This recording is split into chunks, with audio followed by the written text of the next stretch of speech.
आप लोग। वेलकम है एक नए लेक्चर इस करंट इलेक्ट्रिसिटी में। और आज के लेक्चर में हम लोग सीखेंगे कॉम्बिनेशन ऑफ रेसिस्टेंस। याद कीजिए, सीखे थे कि किसी कंडक्टर के क्रॉस करंट तब पास कर रहा था जब वोल्टेज विच बैटरी कनेक्ट कर रहा था, वो भी लगातार एक क्लोज लूप में। जब करंट पास उस कंडक्टर से कर रहा था तो उस कंडक्टर का जो मटेरियल है, दैट इज जो कंडक्टर है, उस करंट पास का अपोज कर रहा था। और कोई कंडक्टर करंट पास का कितना अपोज कर रहा था उसको हम लोग रेसिस्टेंस बोल रहे हैं। हो सकता है वैसा वैसा एक नहीं, बहुत सारा कंडक्टर लगातार कनेक्टेड हो। कंडक्टर वैसा वैसा चाहे जितना भी होगा, सारे से जब करंट पास करेगा तो हर कोई उसको अपोज करेगा, हर एक कुछ रेसिस्टेंस ऑफर करेगा। उसी में रिलेट करके हम लोग सीखना चाह रहे हैं कि अगर वैसा वैसा बहुत सा कंडक्टर अगर लगातार कनेक्टेड है, सब ना सब कुछ रेसिस्टेंस ऑफर कर रहा है, सारे रेसिस्टेंस को हटा के अगर एकाक सिंगल रेसिस्टेंस के टर्म में कन्वर्ट करें तो कितना होगा, सारे मिला के अपोजिशन कितना होगा, सारा कंडक्टर का मिला के रेसिस्टेंस कितना होगा, उसको सीखना चाह रहा है। वैसे टॉपिक है आज का कॉम्बिनेशन ऑफ रेसिस्टेंस। कॉम्बिनेशन तो बहुत अलग अलग तरह से हो सकता है, लेकिन जो अभी हम लोग को पढ़ना है, दो तरह का कॉम्बिनेशन। एक को बोलते हैं सीरीज कॉम्बिनेशन और एक को बोलते हैं पैरेलल कॉम्बिनेशन।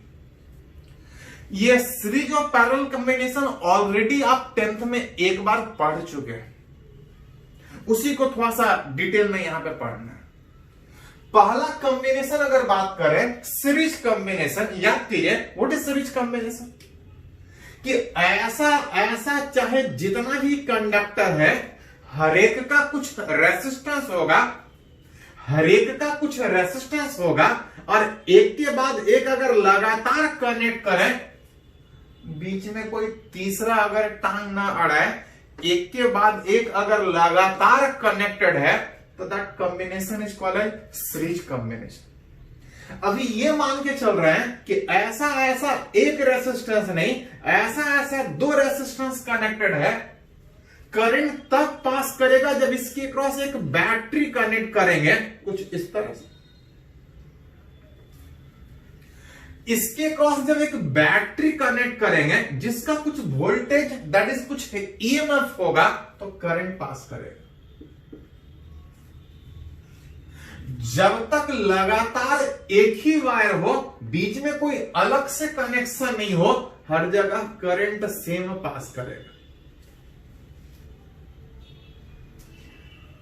हर जगह सेम करंट पास करेगा। अब आप एक पॉइंट यहां पे बोल सकते हैं कि लगातार कॉम्बिनेशन, दैट कॉम्बिनेशन जिसको सीरीज बोलते हैं, हर जगह करंट सेम होगा। मतलब एक पॉइंट यहां से निकल के आ रहा है कि लगातार करंट सेम है, विच इज लगातार सीरीज कॉम्बिनेशन है, तो सीरीज कॉम्बिनेशन में हर एक रेसिस्टेंस के क्रॉस करंट सेम रहे। करंट पास करेगा तो कुछ ये भी रेसिस्टेंस ऑफर करेगा, कुछ ये भी रेसिस्टेंस ऑफर करेगा। हम चाहते हैं कि दोनों को हटा के एक ऐसा सिंगल रेसिस्टेंस निकाले, दोनों को हटा के एक ऐसा सिंगल रेसिस्टेंस सीरीज कॉम्बिनेशन में निकाले कि जितना दोनों मिलके अपोज कर रहा था उतना अकेला अपोज करेगा। दोनों को हटा के सिंगल का मतलब ही हुआ कि जितना दोनों मिलके इस बैटरी से करंट पास करने में अपोज कर रहा है, उतना अगर अकेला अपोज करे तो बोल सकते हैं कि दोनों को हटा के इसको दिखा सकते हैं। दोनों को हटा के दिखाने, दोनों को हटा के सिंगल के टर्म में दिखाने का एक और मतलब सोच सकते हैं कि जब बैटरी जोड़ रहे थे तो इसके कारण दोनों से कुछ करंट पास कर रहा था, दोनों को हटा के अगर एक सिंगल लिखना चाह रहे हैं तो वो सिंगल तब कहलाएगा जब जितना दोनों मिल के अपोज कर रहा है उतना अकेला अपोज करे। अकेला अपोज करने का मतलब कि जितना दोनों के रहने के बाद इस बैटरी से करंट पास कर रहा था, उतना अकेला रहने के बाद उतना ही करंट पास करना चाहिए।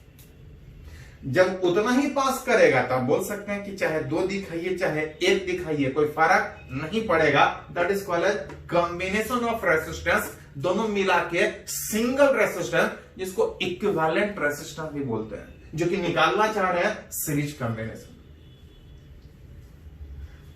इस इक्विवेलेंट का मतलब निकला कि जितना दोनों मिला के करंट पास कर रहा है उतना अकेला पास करना चाहिए। लगातार एक लूप है, हर जगह करंट सेम है, एक सिंगल इक्वेशन से आप करंट निकाल सकते हैं। आई बराबर फ्रॉम ओम्स लॉ पढ़े थे कि एक लूप में ऐसा चाहे जितना भी बैटरी जितना भी रेसिस्टेंस करंट एक लाइन में लिख सकते हैं, नेट वोल्टेज एक ही है जिसके कारण करंट पास कर रहा है। सर्किट में 2 रेसिस्टेंस, और जितना दोनों मिला के करंट पास कर रहा है उतना इस अकेले से पास करना चाहिए।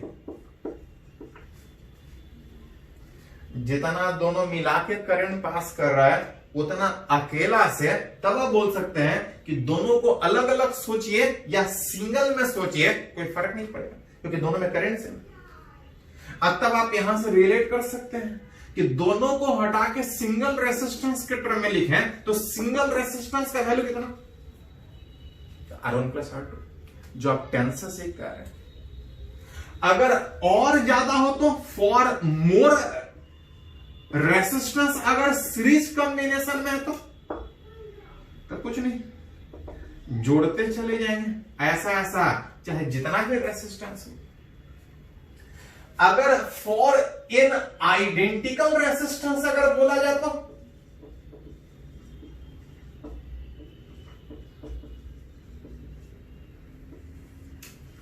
ऐसा अगर बहुत सारा रेसिस्टेंस कनेक्टेड है, n रेसिस्टेंस कनेक्टेड है, लेकिन सारा अगर आइडेंटिकल है तो कुछ नहीं, जब जोड़ेंगे तो एक एक करके कितना हो जाएगा,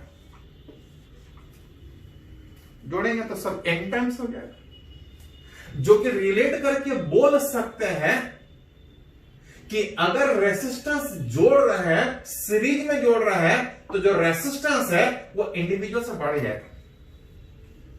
मतलब एक एक करके लगातार वायर जोड़िएगा, सीरीज में वायर जोड़िएगा, हर कोई अपोज कर रहा है। जब सब मिला के अपोजिशन का बात कर रहे हैं तो सिंपली जुड़ रहा है। जब n आइडेंटिकल जोड़ रहे थे तो इक्विवेलेंट n × R हो रहा था, रेसिस्टेंस बढ़ जाएगा।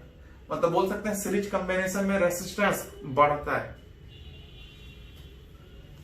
ये तो हुआ कि इक्विवेलेंट सब मिला के सिंगल के टर्म में कितना लिख सकते हैं। कभी कभी इसमें एक चीज और पूछा जाता है, देख सकते हैं कि 2 रेसिस्टेंस था, कुछ R1 और कुछ R2, लगातार कनेक्शन था, बीच में कोई तीसरा कनेक्शन नहीं था, करंट हर जगह सेम, जो कि था कि इन सीरीज कॉम्बिनेशन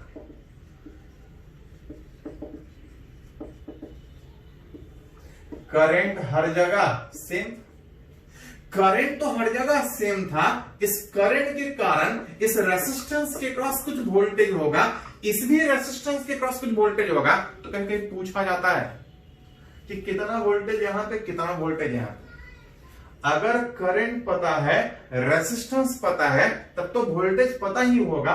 करंट पता है, रेसिस्टेंस पता है, तो यहां का भी वोल्टेज पता होगा। बहुत बार क्वेश्चन इस तरह से रहता है कि टोटल वोल्टेज अगर इतना है, उसमें से कुछ वोल्टेज इसके अक्रॉस होगा, कुछ वोल्टेज इसके अक्रॉस होगा। तो कभी कभी पूछा जाता है कि कितना वोल्टेज इसके अक्रॉस, कितना वोल्टेज इसके अक्रॉस। देख रहे थे सीरीज कॉम्बिनेशन में करंट I = V/R, दोनों के क्रॉस करंट सेम है। अब तब यहां से रिलेट कीजिएगा तो ये सेम होने का मतलब V is directly proportional to R। ये वाला सेम है, ये सेम का मतलब इसको इधर लेके जाइएगा तो V is directly proportional to resistance. दोनों में करंट सेम है, दोनों में वोल्टेज सेम होगा अगर रेसिस्टेंस सेम होगा। अगर रेसिस्टेंस अलग है तो वोल्टेज अलग होगा। जहां रेसिस्टेंस ज्यादा है वहां वोल्टेज ज्यादा होगा। विथ अगर इस दोनों के अक्रॉस अगर वोल्टेज का रेशो निकाला जाए तो प्रोपोर्शनल फैक्टर मिलेगा, V1/V2 = R1/R2। जिसको आप चाहें तो प्रोपोस्टिटी वाला रूल के हिसाब से ऐसा लिख सकते हैं। 9th में इस तरह से पढ़े होंगे, यूज किए होंगे कि मन करे तो इस दो के रेशियो को ऐसा लिख सकते हैं, उसी को हटा के ऐसा लिख सकते हैं।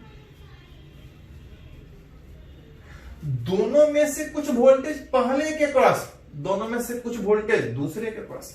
तो कभी कभी पूछा जाता है कि उस पहले के अक्रॉस कितना वोल्टेज।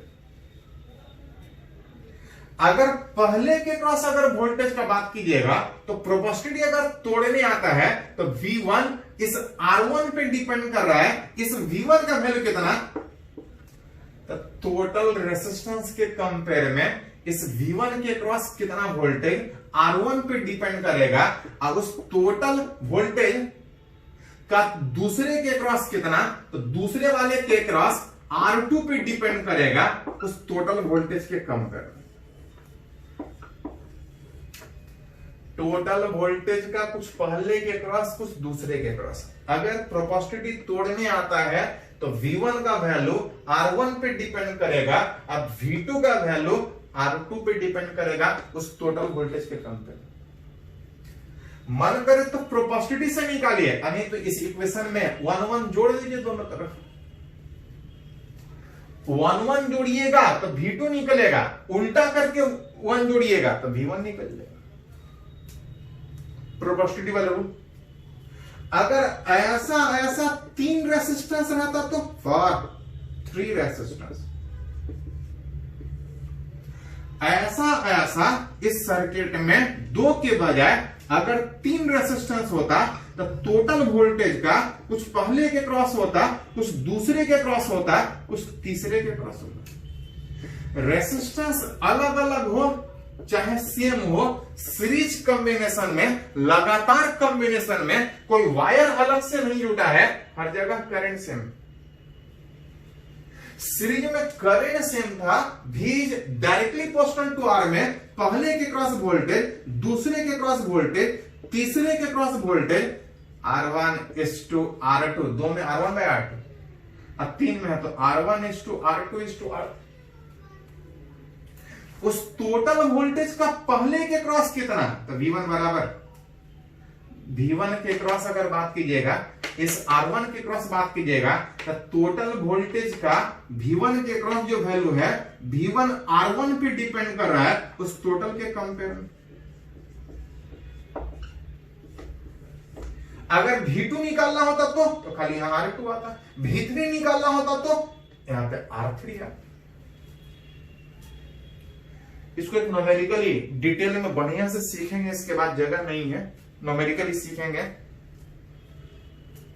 हम लोग बात किए सीरीज कॉम्बिनेशन, एक के बाद एक लगातार कॉम्बिनेशन, बीच में कोई तीसरा वायर कनेक्टेड नहीं होना चाहिए, दैट कॉम्बिनेशन इज सीरीज। जब करंट पास करेंगे तो ये भी अपोज करेगा, ये भी अपोज करेगा, दोनों को हटा के एक सिंगल रेसिस्टेंस जोड़ना चाह रहा है। सिंगल जोड़ने का मतलब यह था कि जितना दोनों मिलकर अपोज कर रहा है उतना अकेला अपोज करना चाहिए।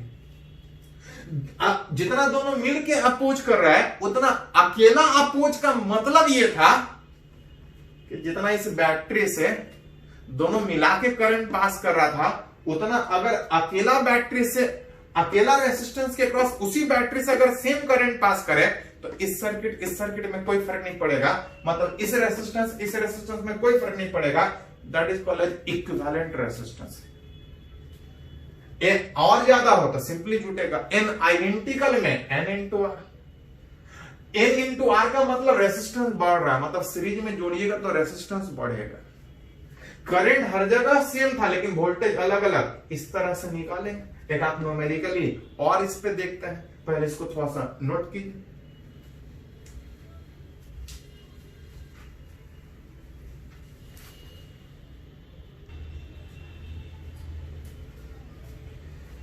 तो अभी सीखे कि सीरीज कॉम्बिनेशन होता क्या है, और अगर बहुत सारा रेसिस्टेंस अगर सीरीज कॉम्बिनेशन में हो तो सारे को हटा के सिंगल रेसिस्टेंस में कैसे कन्वर्ट करें।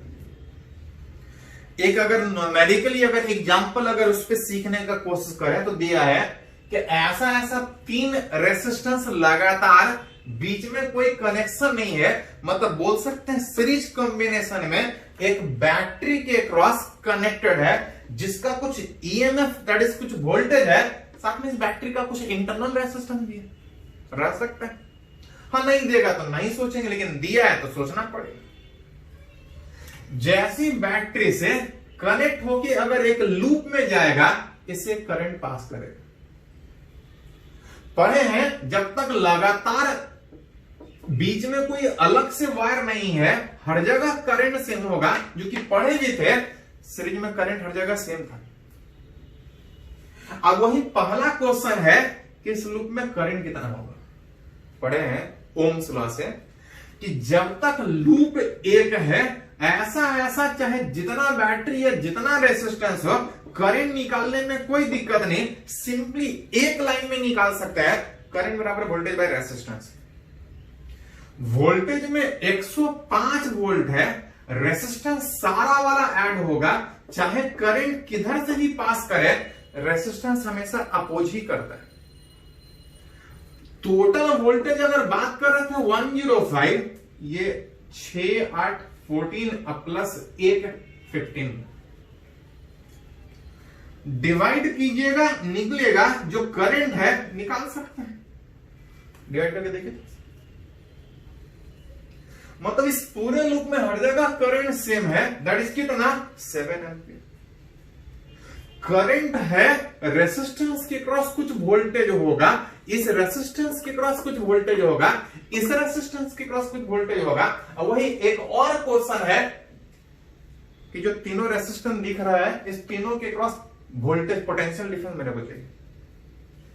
करंट पता है, रेसिस्टेंस पता है, वोल्टेज आईआर करके निकाल सकते हैं। एक तरीका वो है, एक और तरीका सीख रहे थे हम लोग, दूसरा वाला तरीका सीखेंगे कि टोटल वोल्टेज का कुछ इसके क्रॉस कुछ इसके क्रॉस कुछ इसके क्रॉस, जो कि रिलेट कर सकते हैं कि as in series combination current हर जगह सेम है, करंट हर जगह सेम है। करंट सेम होने का मतलब ये था कि जो पोटेंशियल डिफरेंस होगा is directly proportional to R. Directly proportional to R का मतलब अगर बात करेंगे तो V1 is to V2 is to V3 is equal to इसके क्रॉस वोल्टेज, इसके क्रॉस वोल्टेज, इसके क्रॉस वोल्टेज, उसके रेसिस्टेंस के डायरेक्टली होगा।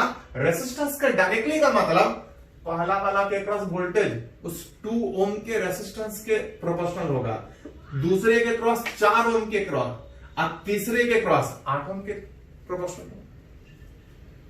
देन अगर V1 आपसे कोई पूछे तो V1 बराबर कितना, तो टोटल वोल्टेज का V1 के क्रॉस कितना, तो उस प्रोपोर्शनलिटी अगर तोड़े नहीं आता है तो इस 2 पे डिपेंड करेगा, उस टोटल के कम करेगा, into total voltage that is 105। Total voltage का ध्यान दीजिए थोड़ा सा, एक और गड़बड़ क्या है कि हम नहीं बोल सकते हैं कि 105 वोल्ट तीनों के क्रॉस है। क्या ये 105 वोल्ट तीनों के क्रॉस बोल सकते हैं क्या? तो तीनों के क्रॉस 105 वोल्ट तब बोल पाते जब ये रेजिस्टेंस नहीं होता।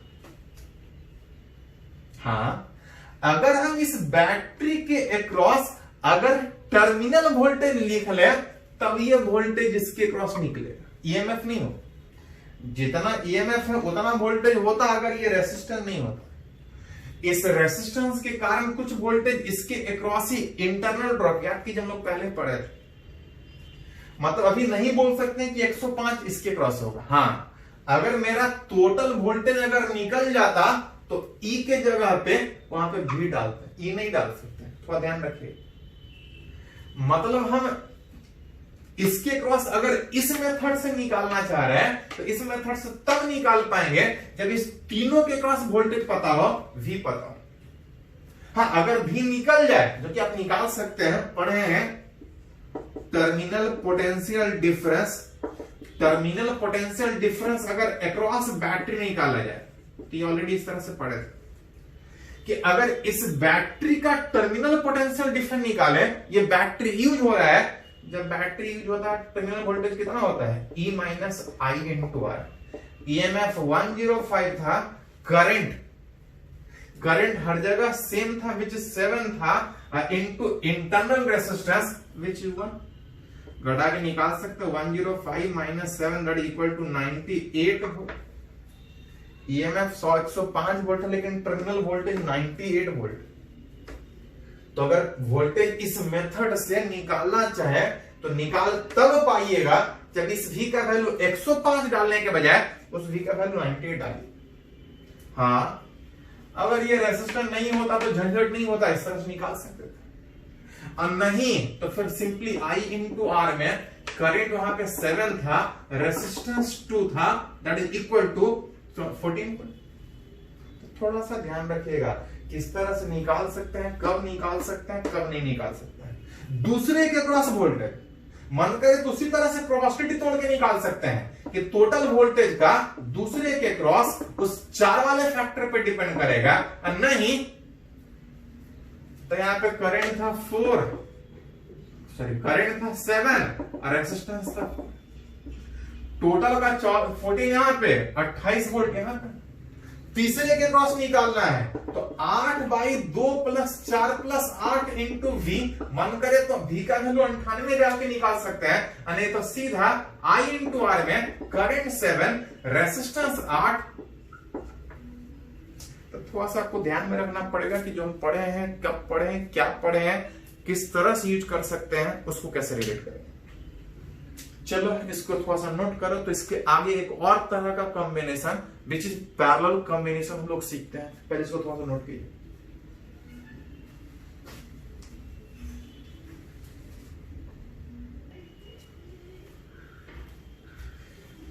तो अभी हम लोग सीख रहा था पैरेलल कॉम्बिनेशन, सीरीज कॉम्बिनेशन। अब हम लोग सीखने का कोशिश करेंगे एक और तरह का combination which is parallel combination. है क्या, देखिए थोड़ा सा याद कीजिए, 10th में पढ़े थे कि इस तरह से अगर बहुत सारा कंडक्टर है, हर एक का कुछ रेजिस्टेंस होगा, एक के बाद एक अगर सारे को इस तरह से कनेक्ट करें कि सारे का एक इंड एक साथ और सारे का दूसरा इंड अगर एक साथ, तो that combination is called like parallel combination. सारे का एक इंड एक साथ और सारे का दूसरा इंड एक साथ, that combination is called as parallel combination. अगर इस पैरेलल कॉम्बिनेशन के क्रॉस अगर एक बैटरी कनेक्ट करें जिसका कुछ ईएमएफ होगा, तो जैसे ही बैटरी कनेक्ट करके लूप में कनेक्ट करेंगे एक करंट पास करेगा। अगर लूप एक ही होता तो हर जगह सेम करंट जाता, लेकिन दिख रहा है कि जब यहां से करंट आगे बढ़ेगा, जब तक बीच में कोई टांग नहीं अड़ा है, हर जगह करंट सेम होगा, लेकिन यहां से आगे बढ़ने का 3 रास्ता, 3 अलग अलग रास्ता, तीनों में करंट अलग अलग जाएगा। हाँ, अगर तीनों रेजिस्टेंस सेम होता, तीनों रास्ता सेम होता, तो करंट तीनों में सेम जाता, लेकिन रास्ते में, तीनों के रास्ते में रेजिस्टेंस अलग अलग है तो करंट अलग अलग जाएगा। हम लोग एक्चुअली रिलेट करना चाह रहे हैं कि बैटरी जब तीनों के क्रॉस करंट पास करने के लिए कनेक्ट कर रहे थे तो तीनों मिलके कुछ अपोज करेगा। चाह रहे हैं कि तीनों को हटा के एक ऐसा सिंगल रेजिस्टेंस कनेक्ट करें कि जितना तीनों मिल के इस करंट पास का अपोज कर रहा है उतना अकेला अपोज करना चाहिए। जितना तीनों मिल के अपोज कर रहा है इस करंट का, उतना इस अकेला अपोज करने का मतलब यह होगा कि तीनों रहने के बाद जितना इस बैटरी से करंट पास कर रहा था, उतना इस अकेला रेजिस्टेंस होने के बाद अगर उतना ही करंट पास करे तो आप बोल सकते हैं कि 3 रहे चाहे अकेला रहे कोई फर्क नहीं पड़ेगा। दैट इज आप बोल सकते हैं कि तीनों को हटा के एक सिंगल रेजिस्टेंस, ये वाला ऐसा वैल्यू होना चाहिए कि इस केस में निकाले चाहे इस केस में निकाले, करंट सेम होना चाहिए। और वही रिलेट करना चाह रहा है कि कौन सा ऐसा रेसिस्टेंस जोड़े कि जितना तीनों मिल के अपोज कर रहा था उतना अकेला अपोज करना चाहिए। थोड़ी देर पहले निकाले थे इस तरह से कि अगर तीनों मिलाने के बाद कितना करंट पास कर अगर निकाल ले उतना ही करंट इससे पास करेगा, रिलेट करके सबको हटा के सिंगल रेसिस्टेंस का वैल्यू कितना होगा निकाल पाएंगे, जैसे सीरीज में निकाल रहे थे।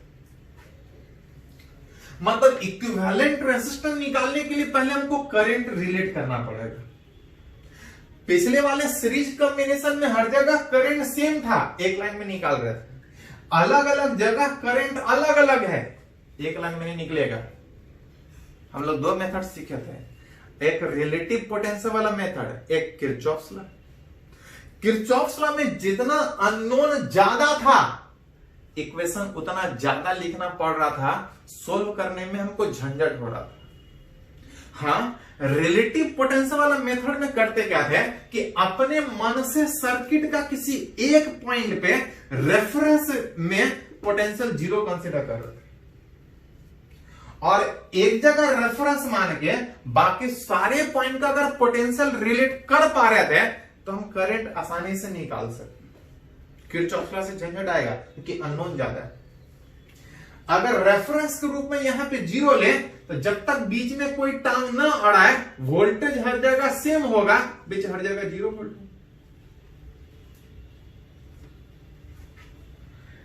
यहां पे जीरो, ये वाला लोअर जीरो है तो हायर वाला कितना, तो जितना इसका ईएमएफ होगा उतना ही इधर टर्मिनल वोल्टेज होगा।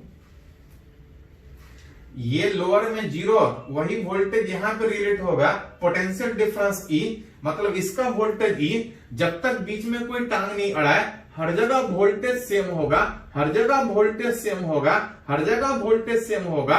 और हर एक रेसिस्टेंस के क्रॉस अगर पोटेंशियल डिफरेंस निकल गया तो सबका करंट निकाल सकते हैं। और जब करंट निकाल सकते हैं तो करंट को हटा के इक्विवेलेंट रेसिस्टेंस निकाल सकते। रिलेटिव पोटेंशियल वाला मेथड एक लेक्चर पहले रिलेट किया, पिछला नहीं उससे पहले वाले में रिलेट किया। एक पॉइंट और देख सकते हैं कि यहां भी जीरो है, हर जगह ई है, मतलब हर एक के क्रॉस पोटेंशियल डिफरेंस निकाला जाए। Potential difference across each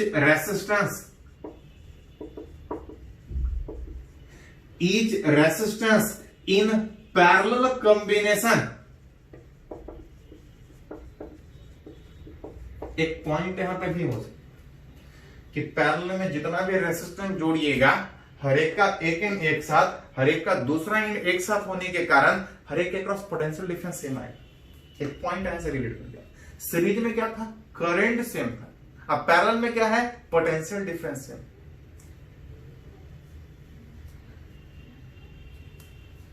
potential difference हर एक के क्रॉस पता है तो करंट निकाल सकते हैं। हेयर करंट थ्रू बैटरी,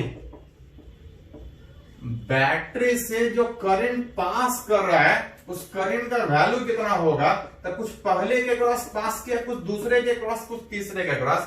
पहले के क्रॉस पोटेंशियल डिफरेंस निकालिएगा तो E - 0 बाई रेसिस्टेंस, दूसरे के क्रॉस निकालिएगा बाई R2, तीसरे के क्रॉस निकालिएगा बाई R3। हर एक के क्रॉस पोटेंशियल डिफरेंस पता है तो हर एक के क्रॉस करंट पता है, और हर एक के क्रॉस करंट पता है तो सब मिला के करंट पता है। रिलेट करना चाह रहे हैं कि जितना ई कॉमन निकलेगा, रिलेट करना चाह रहे हैं कि जितना सब मिला के करंट पास कर रहा है उतना इस अकेला से करंट पास करना चाहिए।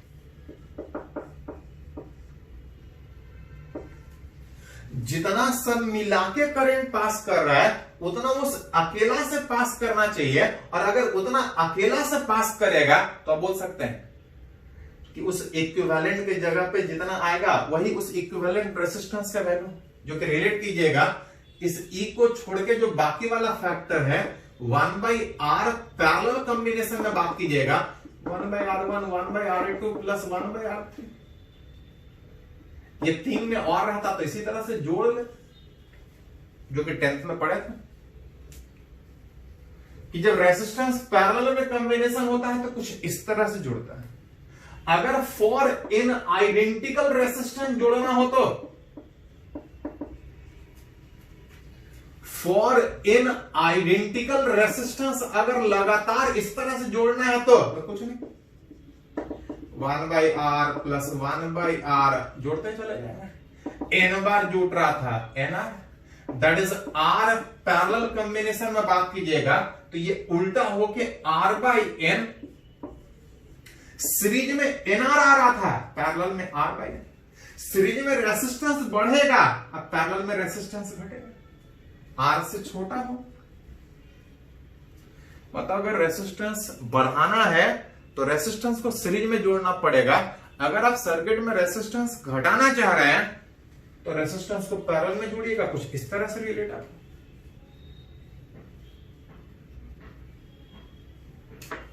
देख रहे थे कि रेसिस्टेंस के क्रॉस वोल्टेज सेम था पैरेलल कॉम्बिनेशन में, लेकिन करंट अलग अलग था। तो कभी कभी पूछा जाता है कि करंट कितना अलग अलग होगा। उस तीन रेसिस्टेंस के cross R1, R2, R3 parallel में वोल्टेज सेम था, लेकिन जो करंट था इधर अलग था, इधर अलग था, इधर अलग था। तो आपसे पूछा जाता है कि इस तीनों के क्रॉस जो है करंट अलग अलग है, वो कितना अलग अलग होगा। पढ़े हैं कि एज इन पैरेलल कॉम्बिनेशन हर एक के क्रॉस पोटेंशियल डिफरेंस, और हर एक के क्रॉस पोटेंशियल डिफरेंस सेम होने का मतलब जो करंट होगा वो रेसिस्टेंस के इनवर्सली होगा। भी सेम है, I जो होगा R नीचे जाएगा, I is inversely proportional to resistance. I is inversely proportional to resistance का मतलब इस टोटल करंट का पहले के क्रॉस कितना होगा, तो पहले के क्रॉस, दूसरे के क्रॉस, तीसरे के क्रॉस जो रेशियो होगा वो 1/R1, 1/R2, 1/R3 वाले रेशियो पे डिपेंड करेगा। और अगर प्रोपोर्शनलिटी तोड़ने आता है तो आप निकाल सकते हैं कि टोटल करंट का पहले के क्रॉस कितना, तो पहले के क्रॉस जो वैल्यू है वो R पे नहीं, पहले के क्रॉस 1/R1 पे डिपेंड कर रहा है।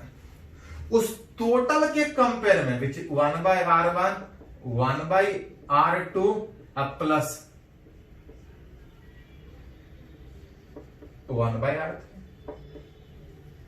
अगर दूसरे के क्रॉस निकालिएगा तो 1/R2 पे डिपेंड करेगा, तीसरे के क्रॉस निकालिएगा तो 1/R3 पे डिपेंड करेगा। उस तरह से चलिए इसको पहले थोड़ा सा नोट कीजिए, तो कुछ और पॉइंट इस पे आगे हम लोग बढ़ के सीखते हैं। पहले इसको नोट कीजिए।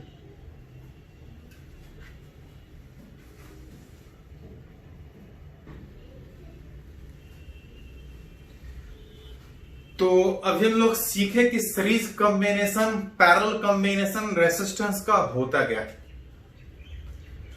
एक आप न्यूमेरिकल भी सीखे, कुछ आगे बढ़े इसमें। तो एक क्वेश्चन इस तरह से बहुत बार पूछा गया है, ये पूछा हुआ क्वेश्चन है जेईई में। बोल रहा है two conductor having same resistance at 0 degree. Conductor का कुछ रेसिस्टेंस है, ऐसा दो कंडक्टर है, दोनों का रेसिस्टेंस सेम है, but their temperature coefficient of resistance are α1 and α2। याद करिए थोड़ा सा, किसी रेसिस्टेंस का वैल्यू, किसी कंडक्टर का जो रेसिस्टेंस था टेम्परेचर के चेंज करने से चेंज करता है। एज जो रेसिस्टेंस टेम्परेचर के चेंज करने से जो चेंज करता था, कुछ इस तरह से रिलेशन है। बोल रहा ऐसा जो दो रेसिस्टेंस है, दोनों का रेसिस्टेंस सेम है, लेकिन जो अल्फा है जो बताएगा कि टेम्परेचर के चेंज करने से रेसिस्टेंस कितना चेंज करेगा, जो अल्फा है जिसको हम लोग टेम्परेचर कोएफिशिएंट बोलते थे, बोल रहा है ये अल्फा अलग अलग। अब से पूछा जा रहा है कि temperature coefficient of their series and parallel combination. पहला का अलग दिया, दूसरा का अलग दिया। बोल रहा है कि दोनों को सीरीज में जोड़े, दोनों को पैरेलल में जोड़े, तो दोनों को अलग अलग अल्फा सोचने के बजाय, दोनों का अल्फा अलग अलग सोचने के बजाय, दोनों का अल्फा हटा के सिंगल उस सीरीज और पैरेलल कॉम्बिनेशन में कितना सोचे, find temperature coefficient of their series and parallel combination. अलग अलग कंडक्टर का दिया है अल्फा, लेकिन बोला दोनों को अगर जोड़ के एक साथ सोचे कि टेम्परेचर के जोड़ने से किस तरह का चेंज होगा, उस temperature coefficient, equivalent temperature coefficient series और पैरेलल कॉम्बिनेशन में पूछा है। चलिए एक एक करके देखते हैं। पहला केस में देखते हैं इन सीरीज कॉम्बिनेशन।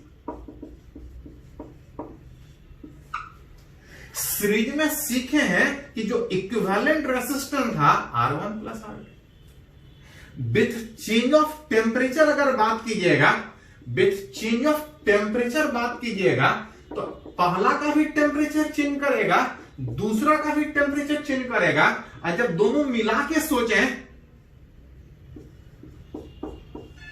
तो दोनों मिला के भी चेंज करेगा। पहला का टेम्परेचर चेंज करने से रेसिस्टेंस कितना चेंज करता था, 1 plus alpha 1 into delta theta. दूसरे का कितना चेंज कर रहा है, तो R2 into 1 plus alpha 2 into delta theta. और दोनों को अलग अलग सोचने के बजाय अगर सिंगल सोचें, 1 प्लस अल्फा सीरीज में इक्विवेलेंट इंटू डेल्टा थीटा।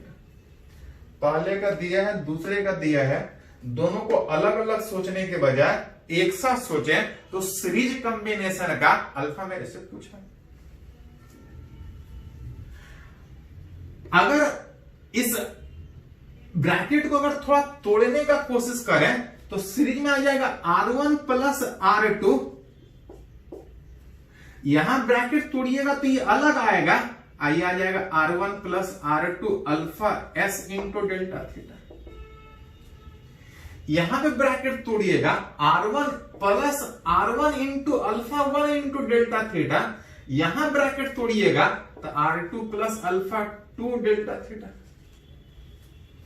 जहां से R1 प्लस R2 ये वाला फैक्टर कैंसिल हो जाएगा, और जो यहां पे बचेगा this is R1 plus R2 alpha S delta theta. उधर जब रिलेट कीजिएगा तो डेल्टा थीटा कॉमन आ जाएगा, R1 alpha 1 plus R2 alpha delta. Delta delta cancel out. यही मेरे को अल्फा इक्विवेलेंट चाहिए, जो कि R1 alpha 1 plus R2 alpha 2 by R1 plus R2 लिख सकते, दैट इज इक्विवेलेंट। हाँ, क्वेश्चन में थोड़ा सिंपल दिया था कि दोनों का रेसिस्टेंस सेम है। फॉर अगर R1 बराबर R2 बराबर R माने, तो ये R वाला फैक्टर हट जाएगा, ये अल्फा 1 प्लस अल्फा 2 बाई 2 आएगा। दैट इज सीरीज कॉम्बिनेशन में इक्विवेलेंट सोचे, अलग अलग देता तो ये सोचते, अगर सेम दिया है तो ये सोचेंगे। ये तो हुआ सीरीज कॉम्बिनेशन का। एक और केस में हमसे पूछा था in parallel combination. Parallel combination में देख रहे थे कि जो रेसिस्टेंस था वो उल्टा जुड़ रहा था, 1/R1 प्लस 1/R2। अभी थोड़ा सा इसमें सिंपल माने, अगर दोनों का सेम है तो 1/R पैरेलल का वैल्यू 2/R, जरूरत पर बैठा सकते हैं।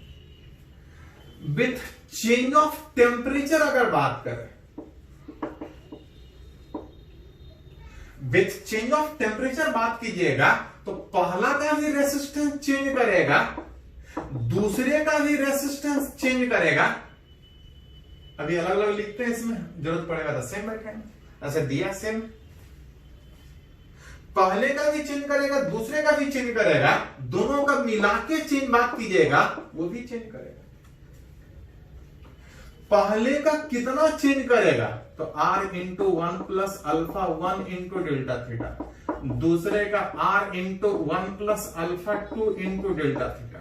दोनों का हटा के सोचिएगा, R parallel 1 plus alpha, parallel में इक्विवेलेंट इनटू डेल्टा थीटा। पहले का भी चेंज कर रहा है, दूसरे का भी चेंज कर रहा है, दोनों को हटा के सोचेंगे टेम्परेचर के कारण तब भी चेंज करेगा। यही मेरे से पूछा कि पैरेलल में अल्फा इक्विवेलेंट कितना हो। रेजिस्टेंस सेम दिया था, उस आर पैरेलल का वैल्यू कितना था, R/2। जब R/2 बैठाइएगा तो R वाला फैक्टर हट के ये 2 ऊपर चला जाएगा, 1 plus alpha parallel into delta theta, 1 plus alpha 1 delta theta, 1 plus alpha 2 delta theta. थोड़ा सा ध्यान दीजिए कि इस 1 बाई अल्फा 1 डेल्टा थीटा को लिखना चाहे, थोड़ा सा जगह कम है मेरे पास,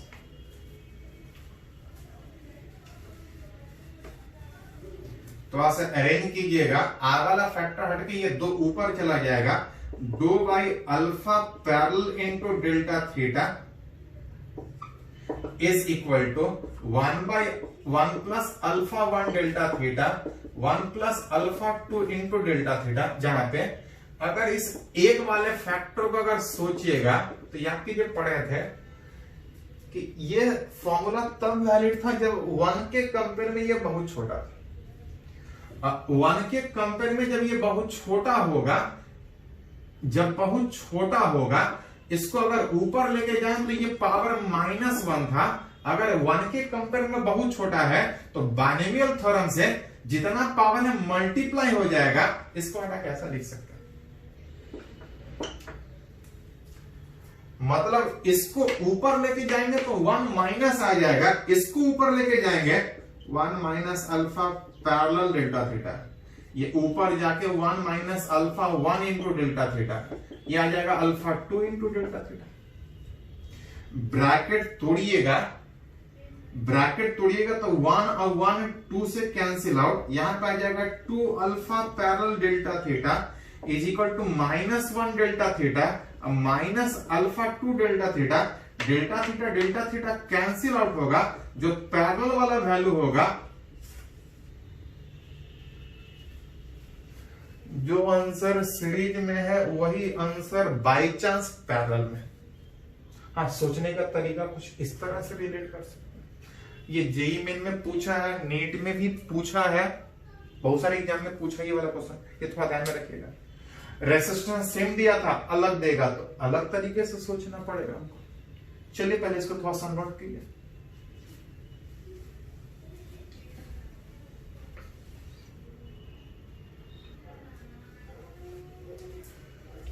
तो अभी हम लोग सीखे सीरीज कॉम्बिनेशन, पैरेलल कॉम्बिनेशन होता क्या है, उसका इक्विवेलेंट रेसिस्टेंस कैसे निकालते हैं।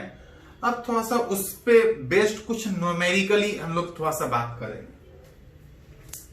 कभी कभी क्वेश्चन इस तरह से पूछा जाता है, इक्विवेलेंट रेसिस्टेंस ऑफ कॉम्बिनेशन, कुछ रेसिस्टेंस कॉम्बिनेशन में दिया रहेगा, उसका इक्विवेलेंट रेसिस्टेंस निकालना होगा कुछ पॉइंट के बीच। जैसे कुछ एग्जांपल लोग सीखते हैं, बोल रहा है इस तरह से ऐसा ऐसा, एक नहीं दो नहीं 3 रेसिस्टेंस कनेक्टेड है उस ए और बी के बीच, हर एक का कुछ रेसिस्टेंस होगा।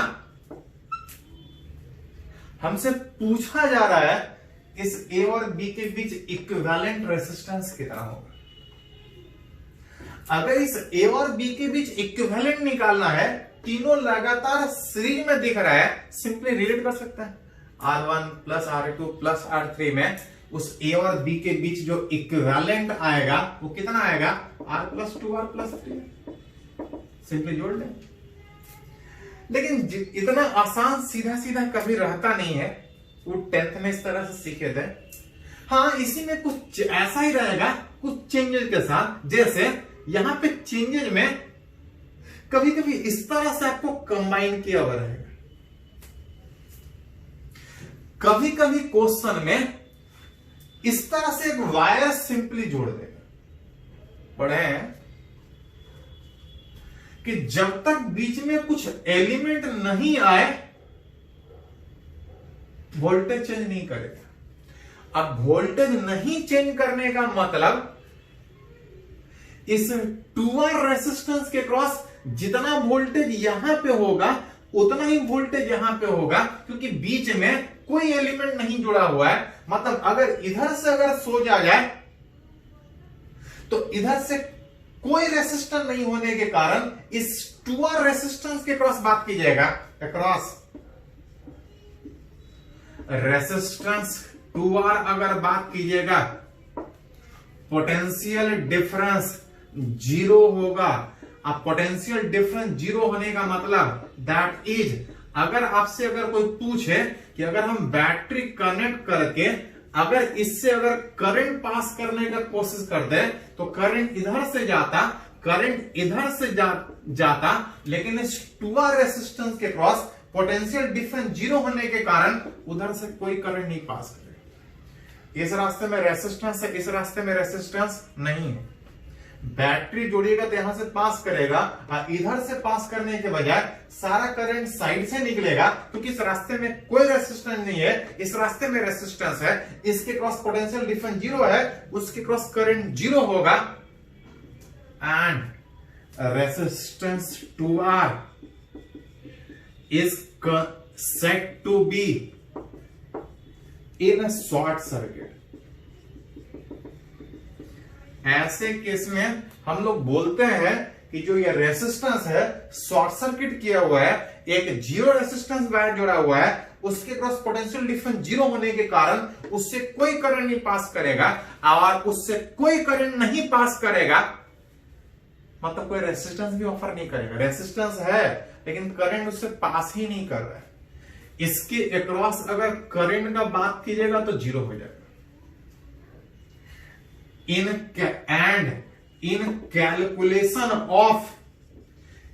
कैलकुलेशन ऑफ जब R इक्विवेलेंट निकालिएगा, this resistance can be removed.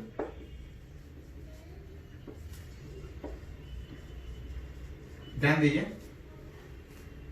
Battery जोड़ेंगे उससे कोई करंट ही नहीं पास करेगा। जब करंट पास ही नहीं करेगा तो कोई रेसिस्टेंस सर्किट में ऑफर नहीं करेगा। और जब रेसिस्टेंस ऑफर ही नहीं कर रहा है लेकिन हम इक्विवेलेंट रेसिस्टेंस निकालना चाह रहे हैं, सारे को हटा के सिंगल रेसिस्टेंस निकालना चाह रहे हैं, लेकिन ये रेसिस्टेंस से करंट ही नहीं पास कर रहा है, ये अपोज ही नहीं कर रहा है, मतलब उसके रहने या नहीं रहने से कोई फर्क नहीं पड़ेगा। उसको आप चाहे तो हटा सकते हैं। हेंस जो इक्विवेलेंट सर्किट बचेगा, अब आप उस सर्किट को अगर फिर से डायग्राम में दिखाएं तो उस सर्किट को इस तरह से दिखा सकते हैं कि यहां पे 3R है, यहां पे 2R है, और उस A और B के बीच इक्विवेलेंट निकाले तो दोनों सीरीज में है, लगातार कॉम्बिनेशन में है। जो इक्विवेलेंट रेसिस्टेंस जो पहले 6R आ रहा था अभी 5R आएगा। किसके कारण? इस शॉर्ट सर्किट के कारण। तो जनरली सीधा नहीं रहेगा, तो ये सीधा 10th में ऑलरेडी सीखे थे। हाँ उसी तरह से रहेगा लेकिन कुछ चेंजेस इस तरह से रहेगा, तो थोड़ा सा पहचानना पड़ेगा कि कहां से करंट पास करेगा, किसको आप रख सकते हैं, किसको आप हटा सकते हैं, कौन सा शॉर्ट सर्किट है, उस पर ध्यान देना पड़ेगा। जैसे थोड़ा सा और बात करें इसी में, वही 3 रेसिस्टेंस यहां पे R, 2R, 3R, फिर वही पोर्शन है कि इस A और B के बीच इक्विवेलेंट कितना। अगर A और B के बीच इक्विवेलेंट निकालना है, सीधा रहता तो कोई झंझट नहीं, 6R होगा। अगर उस तरह शॉर्ट सर्किट है तो ऐसा सोचेंगे, अगर ऐसा शॉर्ट सर्किट रहे तो जब ऐसा शॉर्ट सर्किट होगा तो जब बैटरी जोड़ेंगे तो यहां से करंट इन करेगा, इधर से करंट पास कर जाएगा, इधर से कोई करंट ही नहीं पास करेगा। पोटेंशियल डिफरेंस कितना? जीरो, दोनों हट जाएगा। लेकिन कभी कभी ऐसा रहने के बजाय कभी कभी कनेक्शन ऐसा रहे, क्या अब ये शॉर्ट सर्किट कहलाएगा? तो शॉर्ट सर्किट तब कहलाएगा जब बीच में कोई अलग से कनेक्शन नहीं हो, तब ये पूरा का पूरा शॉर्ट सर्किट होगा, यहां पे कुछ भी हो। लेकिन अगर बीच में कोई कनेक्शन बाहर से हो तो हम नहीं बोल सकते हैं कि सारे के क्रॉस पोटेंशियल डिफरेंस जीरो, क्योंकि बीच में ये कनेक्शन अलग से आ रहा है। अगर ये बीच में कनेक्शन नहीं रहता तो ये शॉर्ट सर्किट होता, दोनों से कोई करंट नहीं पास करता। आप चाहे तो हटा सकते हैं, कैन बी रिमूव। लेकिन बीच में टांग अड़ाने के कारण अभी आप सीधा नहीं बोल सकते हैं, क्योंकि बीच में वोल्टेज कहीं से हो सकता है जुट जाए। इसको आप शॉर्ट सर्किट अभी नहीं बोल सकते हैं। अब तब आपसे पूछ रहा है कि इस ए और बी के बीच इक्विवेलेंट रेसिस्टेंस निकालना। लगातार रहता, बीच में कनेक्शन नहीं रहता तो तीनों सीरीज में होता। बीच बीच में कनेक्शन किया हुआ है, अभी ना किसी को हम सीरीज में जोड़ सकते हैं, बोल सकते हैं, और ना किसी को पैरेलल में बोल सकते हैं। कभी कभी जानबूझ के झूठ मूठ का एक दो वायर जोड़ के कनेक्शन को कॉम्प्लेक्स करने का कोशिश करेगा। जब कनेक्शन आपको कॉम्प्लेक्स दिख रहा हो तो कीजिए क्या, अपने हिसाब से उस अरेंजमेंट को सीधा करने का कोशिश कीजिए। अभी तीनों ना सीरीज में दिख रहा है ना पैरेलल में दिख रहा है, इस कॉम्बिनेशन को अपने हिसाब से अरेंज कीजिए। अरेंज करने में देख सकते हैं, अगर थोड़ा सा कुछ पॉइंट को नंबरिंग कर लें, कॉम्बिनेशन को थोड़ा सा अपने हिसाब से अरेंज करने के लिए कुछ अगर नंबरिंग कर ले तो देख सकते हैं, इस देख सकते हैं कि ये पॉइंट ए वाला 1 वाला एक ही है। अब 1 के साथ साथ इस 3 तक कुछ नहीं है, इधर से देखें तो, और A1 3 का बीच में कुछ नहीं है, हर जगह पोटेंशियल सेम होगा। और अगर हर जगह पोटेंशियल सेम है तो आप अलग अलग क्यों दिखा रहे हैं, सारे को कंबाइन करके एक साथ दिखाइए।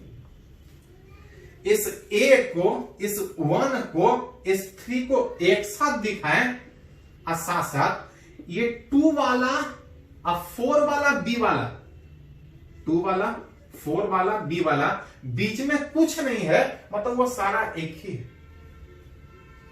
तो ये जो अलग अलग दिख रहा है सबको एक साथ दिखाइए, ये जो अलग अलग दिख रहा है सबको एक साथ दिखाइए। कभी कभी कॉम्बिनेशन झूठ मूठ का कॉम्प्लेक्स क्या रहेगा, हो सकता है कॉम्बिनेशन सिंपल हो, अपने हिसाब से उसको अरेंज करने का कोशिश कीजिए। उस अरेंज करने में इस R का 1 इन 1 के पास, R का 1 इन 1 के पास, 1 इन 2 के पास, इस 2R का 1 इन 2 के पास और दूसरा इन 3 के पास, 3R का 1 इन 3 के पास और दूसरा इन 4 के पास। झूठ मूठ का वायर जोड़ के सिचुएशन को कॉम्प्लेक्स कर रहा था। एक्चुअली A13 एक ही एंड पे है और 24B एक ही एंड पे है, और सारे रेसिस्टेंस का देखिएगा एक एंड एक साथ और दूसरा एंड एक साथ। आप खुद सोच सकते हैं, देखिए खाली कौन सा। नहीं तो ऐसा वायर लेके इसको पकड़ के इधर खींचे, इसको पकड़ के इधर खींचे, इसको पकड़ के इधर खींचेगा तो R का भी एक एंड यहाँ पे, 2R का भी एक एंड यहाँ पे और 3R का भी एक एंड यहाँ पे, इसको खींच के यहां लेके जाइएगा तो दोनों का एक एंड यहाँ पे, इसका भी एक एंड यहाँ पे। तीनों जो बीच में वायर नहीं रहता तो सीरीज में दिखता, ये दोनों वायर जुटने के बाद तीनों पैरेलल में। अब पैरेलल में इक्विवेलेंट कितना होता है, 1/R1, 1/R2, 1/R3। एलसीएम लीजिएगा तो 6 आएगा, 6 + 3 + 2। R इक्विवेलेंट उल्टा करके लिखिएगा तो 6R, 6 3 9 और 2 11, R इक्विवेलेंट निकाल सकते हैं। तो सीधा वाला 10th में पढ़ना था, फॉर्मूला वही सीरीज और पैरेलल का है, थोड़ा सा कॉम्प्लेक्स कुछ इस तरह से कर सकते हैं। यदि कुछ है ऐसा से ढेर सा है। चलिए पहले इसको थोड़ा सा नोट कीजिए, तो आगे बढ़ने का हम लोग बात करते हैं। इसको पहले नोट कीजिए।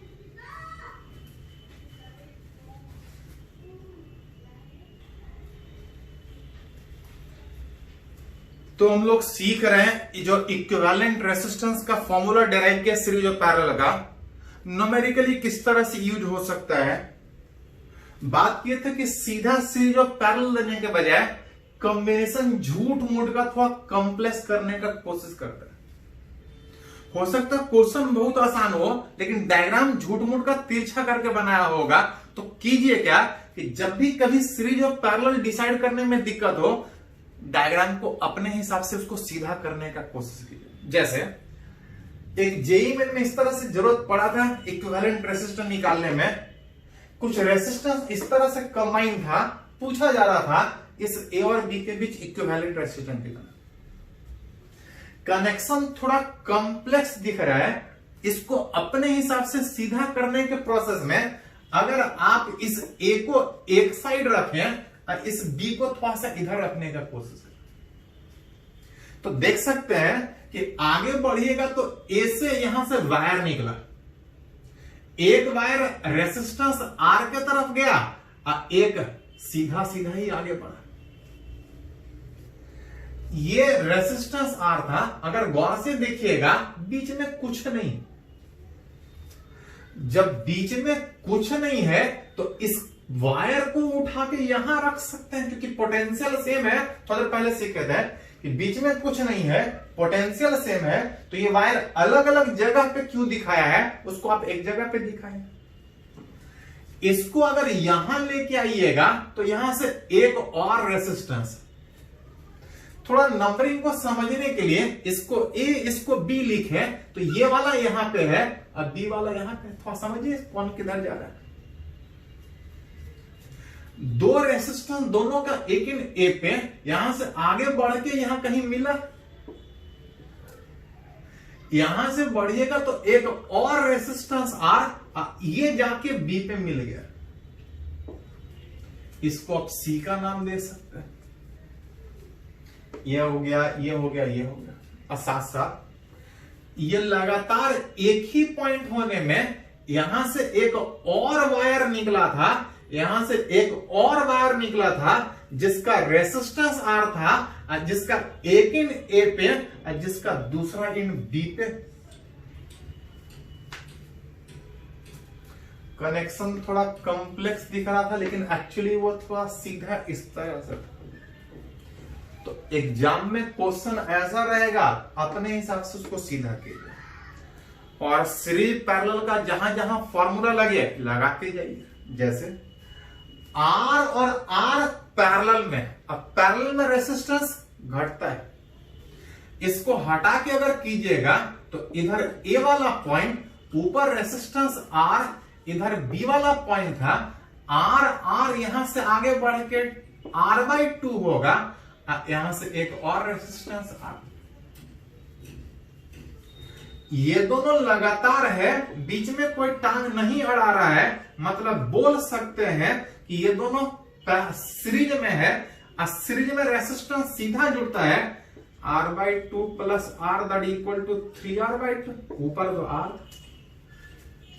ये दोनों पैरेलल में है, सबको हटा के अगर सिंगल रेसिस्टेंस अगर उस ए और बी के बीच निकाले, ये दोनों पैरेलल में है R1। दो रेसिस्टेंस जब पैरेलल में होता है, दो याद कीजिए थोड़ा सा, 1/R1 प्लस 1/R2, जिसको हटा के लिखिएगा तो R1 R2 by R1 plus R2, beach R1 और दूसरा है 3R2/2, R1 प्लस 3R/2। दो एलसीएम लीजिएगा तो दो कैंसिल हो जाएगा और जो बचेगा बीच R इक्विवेलेंट, दो यहां पे 3 5 आएगा, पीछे 3R/5। ये तो सोल्व कर सकते हैं। तो कभी कभी सर्किट झूठ मूठ का कॉम्प्लेक्स दिख रहा हो, लेकिन वो कॉम्प्लेक्स ना, बहुत बार सर्किट झूठ मूठ का बड़ा दिखाया जाएगा, झूठ मूठ का सर्किट बड़ा दिखाया जाएगा और आपसे किसी दो पॉइंट के बीच इक्विवेलेंट पूछा जाएगा। अगर सर्किट बड़ा है और दो पॉइंट के बीच इक्विवेलेंट निकालना है, तो जिस दो पॉइंट के बीच इक्विवेलेंट निकालना है उससे दूर से सोचना शुरू कीजिए। अगर सर्किट बड़ा है तो जिसके बीच इक्विवेलेंट निकालना है उससे दूर से सोचना स्टार्ट कीजिए। आप देख सकते हैं कि ये दोनों सीरीज में दिख रहा है, बीच में कोई टांग नहीं आ रहा है। ये दोनों जब सीरीज में आएगा तो आर और आर कितना, 2R, मतलब ये दो नहीं है, ये सिंगल रेसिस्टेंस 2R। ये सिंगल दोनों का एक इन एक साथ, दोनों का दूसरा इन एक साथ। ए और बी के बीच मेरे को इक्विवेलेंट में इधर R, यहां पे 2R है, यहां पे R और 2R और 2R दोनों का एक इन एक साथ, दोनों का एक इन एक साथ, ये पैरेलल में हो जाएगा। ये पॉइंट P, ये पॉइंट Q, थोड़ा सा समझने के लिए R 2R R आएगा। फिर देखिएगा तो ये दोनों सीरीज में है, और 2R और 2R को हटा के फिर से लिख सकते हैं, ये R और 2R R, और दोनों फिर सीरीज में उस A और B के बीच का इक्विवेलेंट कितना आएगा, बेसिस 2R। तो बहुत बड़ा सर्किट झूठ मूठ का बड़ा दिखाया जाएगा, लेकिन वो बड़ा सिंपल होगा। जिसके बीच इक्विवेलेंट निकालना है बड़े वाले सर्किट में, दूर से सोचेंगे, एक करके जिस तरह टूट रहा है तोड़ते जाएंगे, इक्विवेलेंट निकालेंगे। तो आज वाले लेक्चर में इतना ही, बाकी नेक्स्ट लेक्चर में और सीखेंगे कि इक्विवेलेंट रेजिस्टेंस निकालते कैसे। इसको थोड़ा नोट कर लीजिए।